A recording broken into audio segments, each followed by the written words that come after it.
The U.S. military is working closely with the ambassador, the embassy, USAID, and other U.S. agencies as we work our way through giving our fullest support to the people and the government of Japan.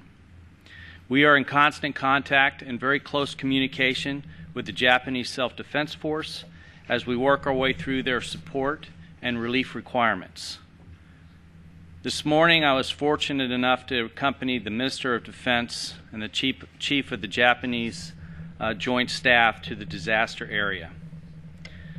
Frankly, there is tremendous devastation along much of the Japanese coastline centered around the city of Sendai, much like you have seen on the media. Both the earthquake and the subsequent tsunami wreaked havoc on some towns, cities, and rural areas all along that Japanese coastline area.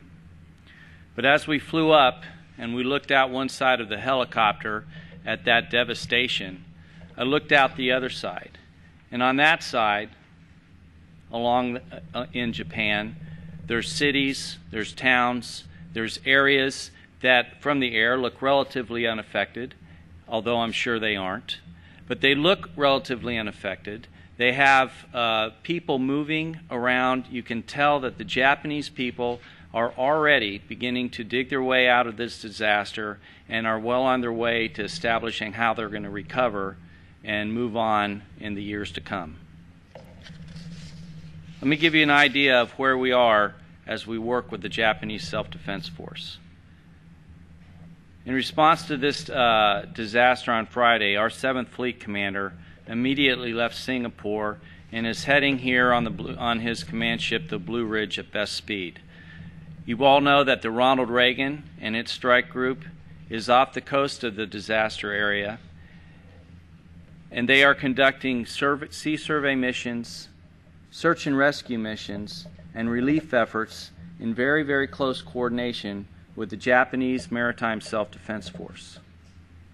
Our Air Force has moved all of its search and rescue helicopters and crews from Okinawa up to Yokota Air Force Base here on the main island of Japan.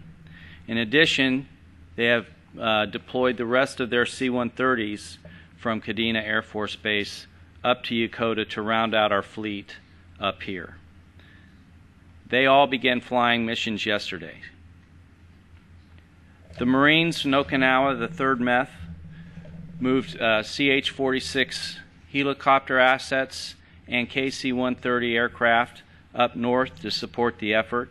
They provided a command element that is currently about a half-hour away from the Northeast Army headquarters at Camp Sendai, where they will provide as a link up between our headquarters at Yokota and the joint task force that was established today by the Minister of Defense, led by the commander of the Northeast Army.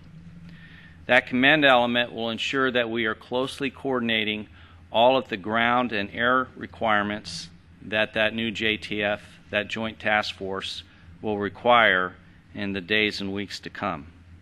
In addition, the USS Essex, upon which is the 31st Marine Expeditionary Unit out of Okinawa, will arrive on station 2 days from now, and when required and when requested, will provide complete support to those efforts by the Northeast Army.